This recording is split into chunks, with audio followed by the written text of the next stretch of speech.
Thanks for joining us on Nigeria's Economy today. We have just had a very good discussion with the CEO of AIB on value addition on accident investigation. And we are going into our next topic. It's been reported that total pension assets has rose to 10.8 trillion naira. What is the implication of these huge pension assets on Nigeria's economy? And what are the economic benefits to the contributors of this pension? Joining me in the studio to discuss Nigeria's pension fund administration and the way forward for contributors is an online publisher and the president of National Association of Insurance and Pension Correspondents, NAICO, Chuks Okonta. Chuks, you are welcome to the show. Thank you very much, sir. And thank you for finding time to join us on the program. Now, let me begin by asking this question. What's the difference between contributing pension scheme and the defined benefit scheme? Thank you very much. Indeed, the difference is clear. Before the enactment of the Pension Reform Act, which came into operation in 2004, the country has been running a scheme, and that scheme entails that every year the government will always make budgetary provisions, to cater for workers that retired. And then it was only one leg. It was only the government that settle people, when they retire. But in 2004, the government in place then now thought that it would be necessary for the employer and the employee to actually put funds together, so that when people retire, they will not just, because then actually the experience was very unpleasant when you see people queuing to get their benefit after they are retired, because it was budgetarily funded. But when the new system came in, that is the contributory pension scheme, that now gave room for the employer and the employee to actually contribute. I think the difference now is that the defined benefit scheme was just solely being funded by government, but in the contributory pension scheme, we now have that is the defined benefit scheme funded by the employer, both public and private sector. But in the contributory pension scheme, now we now have both the employer and the employee contributing to the kitty, of that is the pension boss. Okay. Prior to 2004, it is budgetarily funded.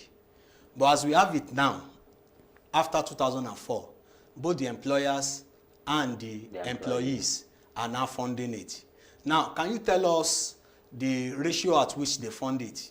Yeah, when the law came in 2004, the ratio was that the employer should contribute 7.5%, while the employee contributes 7.5%, which was 15%. But, the Pension Reform Act states that it gives a period that the Act has to be reviewed. Okay. And in 2014, the 2004 law was repealed.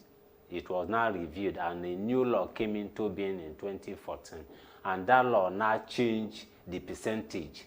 It now made it now that the employer has to contribute 10%, while the employee contributes 8%, making it 18% as against 15%. So employers contribute 10%, the employees contribute 8%. That is 18%. But that is the minimum. Okay. That is the minimum. An employer, there are some employers today that say, 10% is not just enough for my employee. I want my employee to retire having something robust. Some of them even take it beyond that 10%. They can just, I want to do. Some employers, even there are some employers that are even doing the 18% for their employees, while that of the employee will still come. That means you can do more than the 18%. You can do, that is the minimum. Okay. That is the minimum. You can do more than the 18%. Now, this contribution from the employees and the employers, is it restricted to private organizations? Are government workers also involved in doing this? Yeah, just as I said, it's open to both the public and private sectors. The public sector, which is the government, then the private sector too, like individuals that are running their businesses, it's open to them. But there is a caveat in it.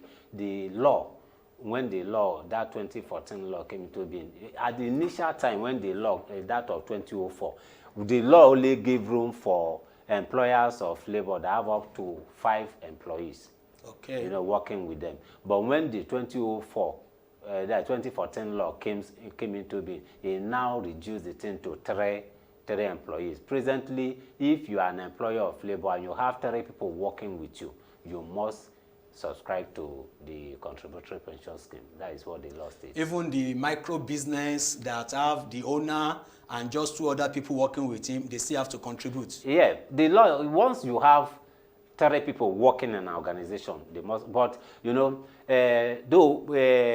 as the system continued to evolve, I think late last year, the commission, that is the National Pension Commission, now came with another leg of it. Within the CPS, they now came with what they call micro pension plan. The micro pension plan, that one was actually brought in to cater for people in the informal sector.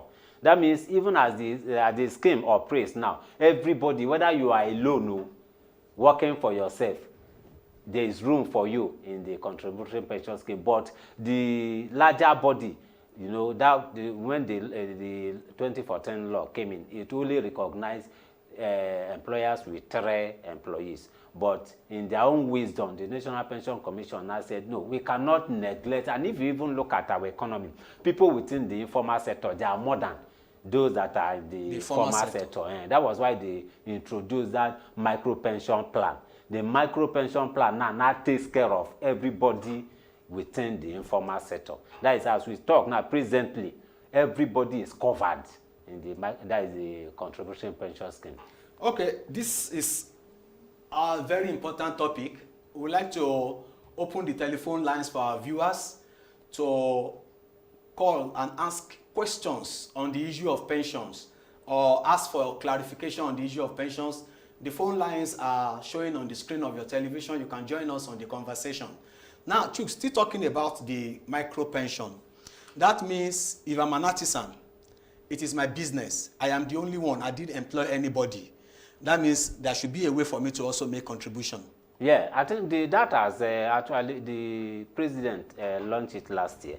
Since last year, the opportunity has been given to if you are an artisan, you are a Okada rider, you are a keke driver, you have a barber shop, you are a footballer, you are into comedy, you are just doing something on your own. Yeah, there's an opportunity for you now to actually key in into the contribution. So the question now is, how will these people know what to contribute? There's a guideline for it. If you look at the guideline is actually robust. The micro pension plan states that it even gave room for people. It has 2 legs. There's a contingency contribution and there is pension contribution. It is split into two. The contributions you made are split into 2. Is split into 60 and 40%. Okay. When you now contribute, 60% of your contribution goes into your pension plan, while 40 is savings. That savings, after some period, maybe you have been contributing, like after some months, you can go back to your PFA and say, okay, what I have in my savings, I want to withdraw part of it to actually boost my business. That is the wisdom, because you know that those in the informal sector, they always need cash, to keep their business going. That was why they just made it that way. The whole contribution is not just kept towards when you retire. 60% is tailored towards your retirement, while 40% is to make sure that your business, you have something to keep your business going, because it is when your business is going that you have something to contribute for your pension. I think this arrangement is only limited to the micro pension plan. Yeah. The arrangement is limited to the micro pension plan. Okay. Now, talking about the contributory pension scheme, what really is the economic benefit to the contributors? The economics are enormous. That is, the benefits are enormous. Indeed, one of the benefits is that, unlike the defined benefit scheme, then you see people when they retire, you see our fathers, you see them queuing to get their benefits. You see them, so we've heard of instances where people collapse while trying to get their benefit. But with this new scheme now, you don't need to even struggle, you know.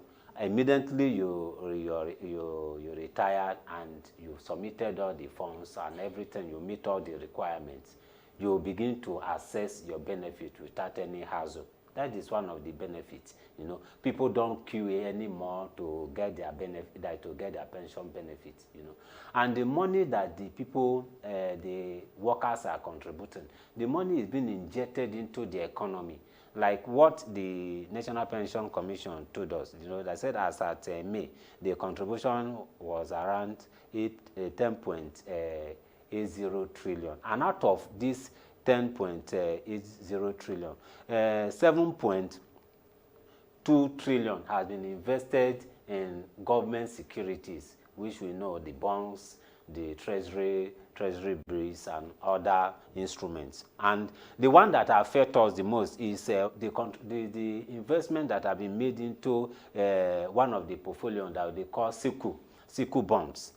We are told that around 83.90 billion has been invested into SICU bond. And what is SICU bond meant for? If you travel, you see, most of the roads that the federal government is working on now is the fund from SICU that they are using. You know, when you travel on our highways, like if you are traveling to, let's say, Edo now. Outside Lagos. Yeah, outside Lagos, you know. On the road, you will see some, you know, some inscription. The way they just say SICU. Those money that workers are contributing, that is what they are using to fix the road. It's one of the, because even the roads are okay, you know, it will bolster the economy. You know, that is another arm. And even in the area of infrastructure too, we are told that around 54.32 billion has been invested into infrastructure. And all these things, you know, they are all benefit because it comes to us. Just as I said, in the area of transportation, you know, when the road is okay, your vehicle will be okay. You have to save man hour, you know, it reduces traffic. All these are benefits, you know, that the public actually enjoy from their contributions. Okay, about 10.8 trillion as at May, and I know it keeps growing. Yeah. Now, out of this 10.8 trillion, about 7.23 trillion has been invested. And we are having some infrastructural benefits. Yeah. Now, let's come to the contributors themselves. If I contribute a particular amount of money and I retire, am I going to get the exact money that I contribute to that to the fund? And let me say you will get the money, but you are not going to get the money at, let me say, get them in bulk. You know, if you look at the way the scheme is structured, maybe let me use this opportunity to highlight one of the benefits again. Another benefit that the contributors gain from this contributory pension scheme, which was not in the defined benefit scheme, is that if you are working now presently, and you know, maybe along the line, something happens to your job, maybe you now lose your job is terminated. After 4 months of waiting, if you don't have a new job, you can go back to your contribution. The law permits you to access 25% of what you have in your retirement savings account, your RSA. After 4 months that you lose your job, you don't have a new job, you can access. That is another benefit. You know, it can keep you going. You know, when it comes to the final stage, when you retire, you know, some people retire by age, which is like from 60 years. Some maybe they retire based on the years that they start working, which is 35 years according to the law. Yeah. When you retire, Then you now meet your PFA. You are now asked to tender all the necessary documents, and once you tender those documents, then they have to look at what you have in your balance, that is in your RSA. That will be used to determine what you are going to actually get, because the law states that if you retire and you have in your RSA balance, you have less than 550,000, you will be given en bloc. It is only at that point that you can access everything you have, in your basket, in your pension basket, because it's not up to 550,000. They will just pay you off. But the essence of contributing is for you to have something to fall back on when you retire. Okay. Because at that time, you may not have the strength to struggle again, to jump up in the morning and going for my job. The essence of the whole thing is to make sure that when you are old, you have something that will be taking care of you. You'll still be receiving a lot. Even when you are not working. Even when you are not working, that is the pension benefit. And some people have always asked question, why can't I get everything at a go? Once I retire, they should just pay me my money. It's my money. Let me use it. But there is no money that is enough. If you retire today, you are given even 10 billion.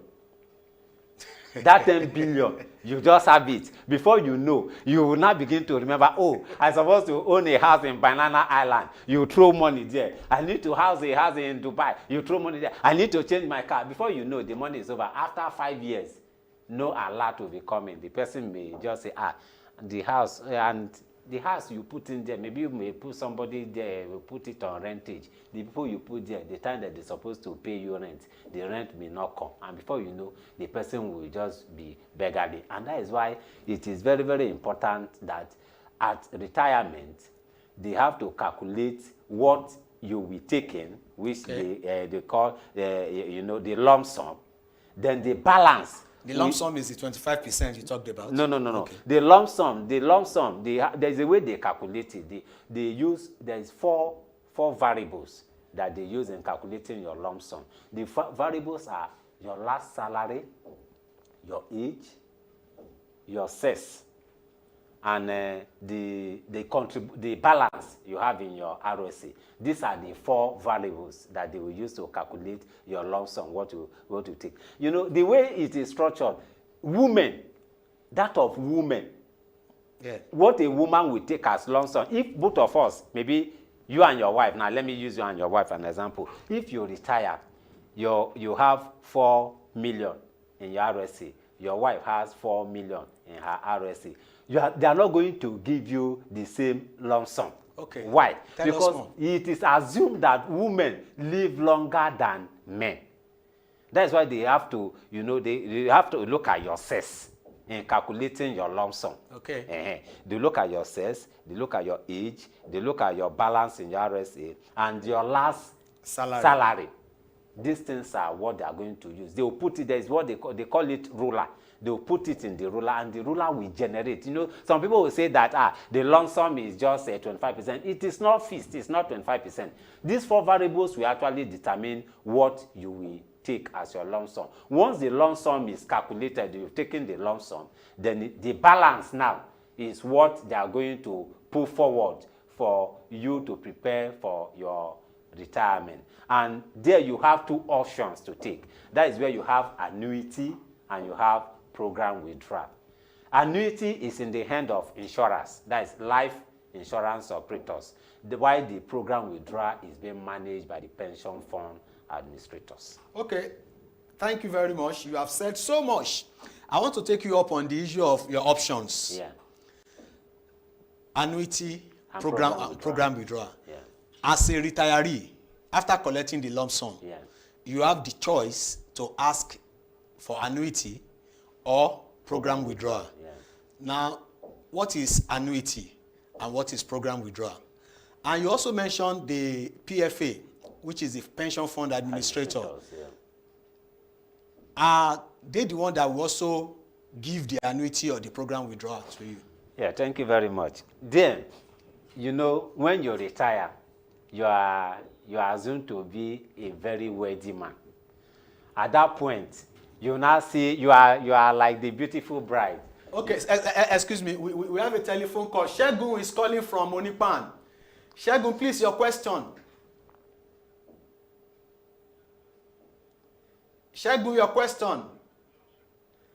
Oh, sorry, we lost Shegun there. Please, you can call back Shegun so that we can quickly take your question.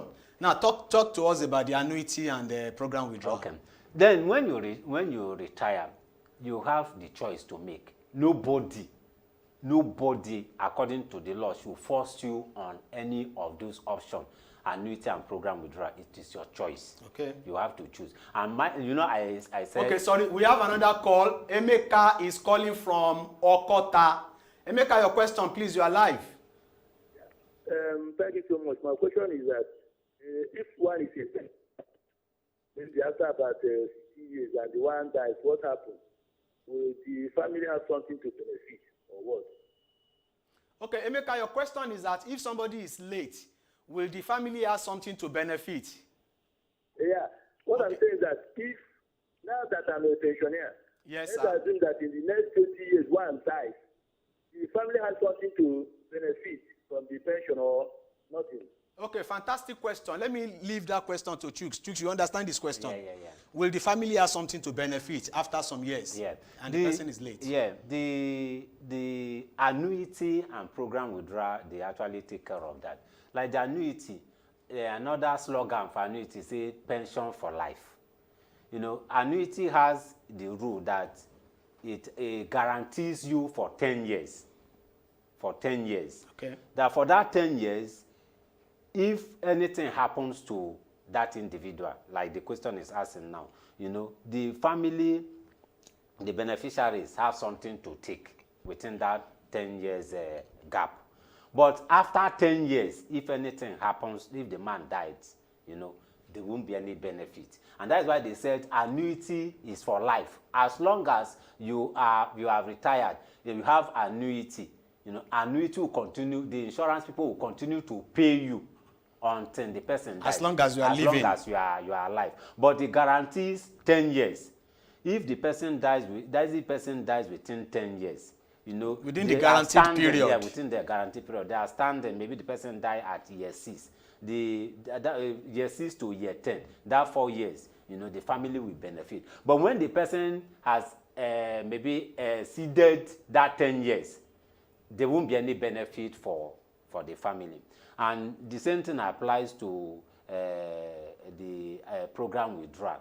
You know, at the program withdrawal is limited. It's not like it doesn't pay for life like annuity.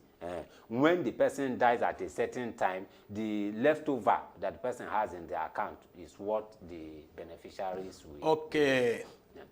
On program withdrawal, if there is any leftover on the account, then the family that can. Is within the guarantee period, which is 10 years. That is for annuity, that is for by annuity. my understanding. Yeah, then program withdrawal. For program withdrawal, even program withdrawal is limited. Okay. It's not. It doesn't pay for life. Within the time space, that whatever you have within that time space, that is what the family. The family will be given to the family. Given to the family, yeah. Oh, that is fantastic. Now I still want to take you up on the economic gains. You know, you were talking the other time. You said some of this fund is invested, yeah, and it is used to boost the infrastructure. But what I'm talking about is my contribution. Yeah.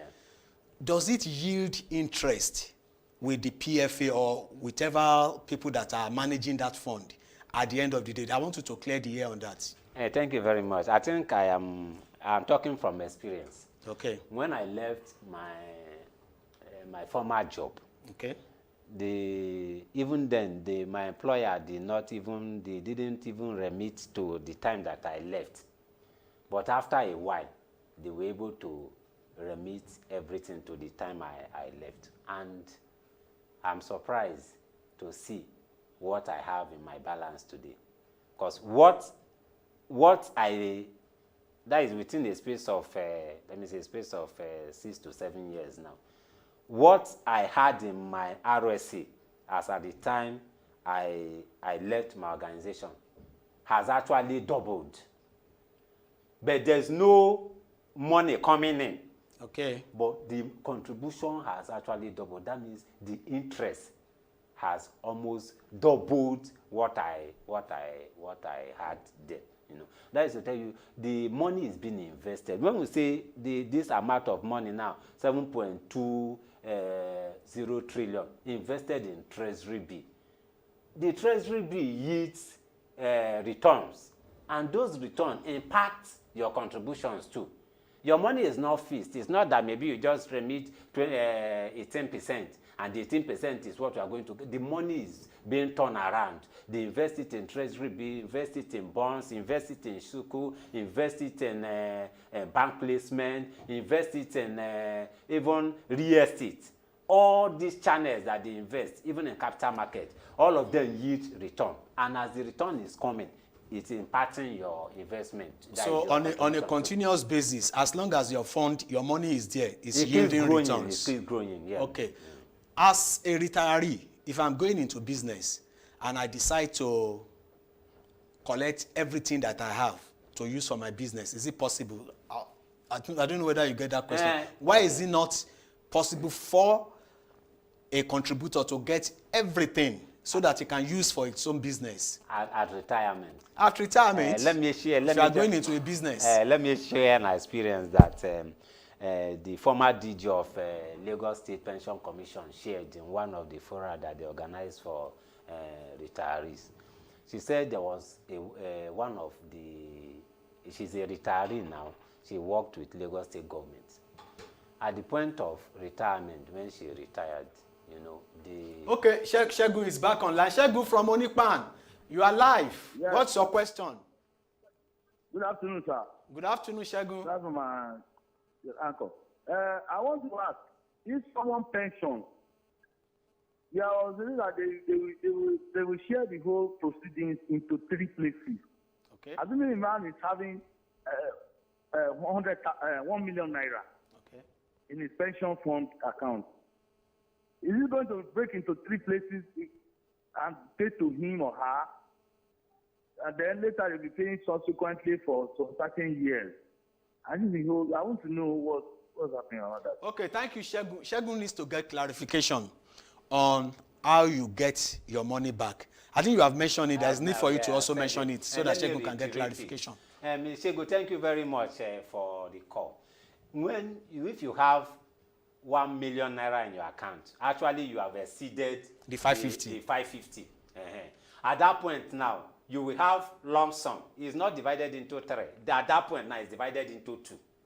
You have lump sum, take part of it. Then the balance is what we channel into annuity and program withdrawal. Annuity or program withdrawal. Oh, okay, annuity or program withdrawal. Thank you for that. You know, annuity or program withdrawal. And that annuity or program withdrawal is what is going to take care of your old age. That is where you are going to draw your pension benefit from.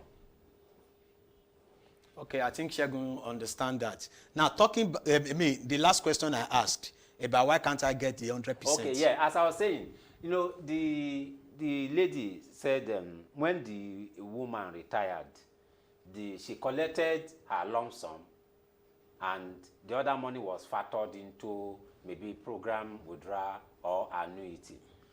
But immediately she got the lump sum, and you know, when they are giving them their bond, you always encourage them, say, be very, very careful of scammers, be very, very careful of new businesses. They will advise the men, the money you are collecting now, this lump sum, is not for you to marry a new wife. You know, the money is for you to just keep it, and so that you have something to fall back on. And according to her, I said, when this lady collected money, somebody came to her and told her, this money you have, you can use it. Let me introduce you into oil and gas business. So that was how the woman carried the lump sum and gave to the party.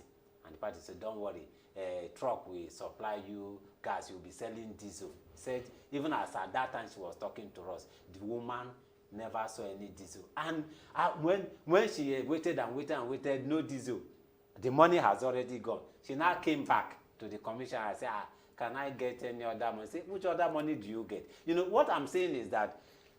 Sorry, before you wrap up on that answer.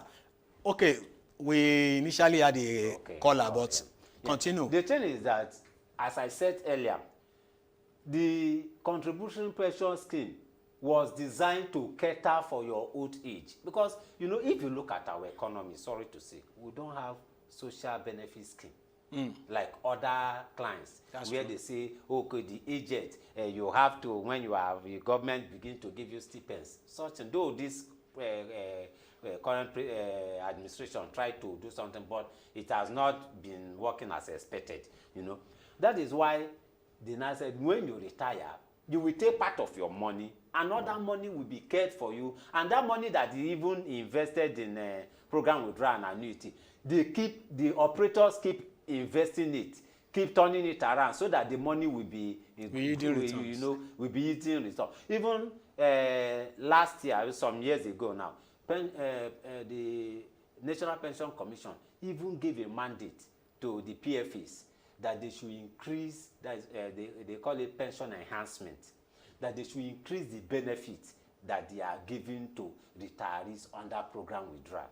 Because they observe that the interest that the money is yielding is even higher than what they are paying to them monthly as monthly benefit. They now told them that they should increase it because the money is actually yielding returns. And that is why you cannot get your money. Just as I said, no money is enough. If you have 40 billion today and they give it to you, if it is not properly channeled, that money can just go into oblivion. You can try me with that 40 billion. Okay, let me ask this question. Why is it that some retirees find it very difficult to still get their pension benefits? Yeah, thank you very much. Indeed, you know, this question you ask actually kick against the move by some stakeholders to pull out from this contributory scheme. This question, you know, the issue, there is what we call pension accrual rights. The pension accrual right came as a result of, you know, when this pension scheme started in 2004, there are people that have been working before the 2004. Maybe some of them have put in like 10 years, 20 years, and you can't just say because they have joined the new scheme, all their services in the past should be thrown away. Good. Then they now said, okay, what we do, we will now calculate that backlog, and the government has to pay it so that they can add it to their contribution, so that when they retire, they will have full payment. But you know the issue of budget. That is why you see some people, even after they have retired, they don't access their money. The money that they contribute, the employer and the employee contribute, is with the PFA. But that accrue right, that is what has been actually clogging the wheel of progress when it comes to this contributory pension scheme. Because sometimes when government make budget, you know, because they have a lot of things to do, the budget for the accrue right may not be, you know, made as specified. And if the money did not come in, the PFAs cannot give you, because it's not like normal distance. I'm owing you chin, take this one, come and take the balance tomorrow. A retiree want to collect everything that he has, you know, while the other one is channeled for pension benefit. And the government will not pay you part and say, come back tomorrow. And once the accrual right is settled, they will not add the accrual rights and your contribution together, they will not. Okay, the only reason why some people are not getting their pension is because of the accrued rights. Wonderful. It's been very educative and informative talking to you on pension fund administration in Nigeria. Chuks Okonta, an online publisher and the president of National Insurance and Pension Correspondent. Thank you very much. And I hope when we invite you another time to come and discuss this important topic, you will oblige us. It's my pleasure. Thank you very much. That is where we wrap up today. The conversation, however, continues on our social media platform. On Instagram and Twitter, we are economy_Nigeria. And on Facebook, it's Nigeria's Economy Today. And on our YouTube channel, it's Nigeria's Economy Today. You can connect with our YouTube channel and watch some of the previous episodes of Nigeria's Economy Today. I remain Tunde Odeyemi, and I invite you to join us next week. Same station, same time. God bless Nigeria.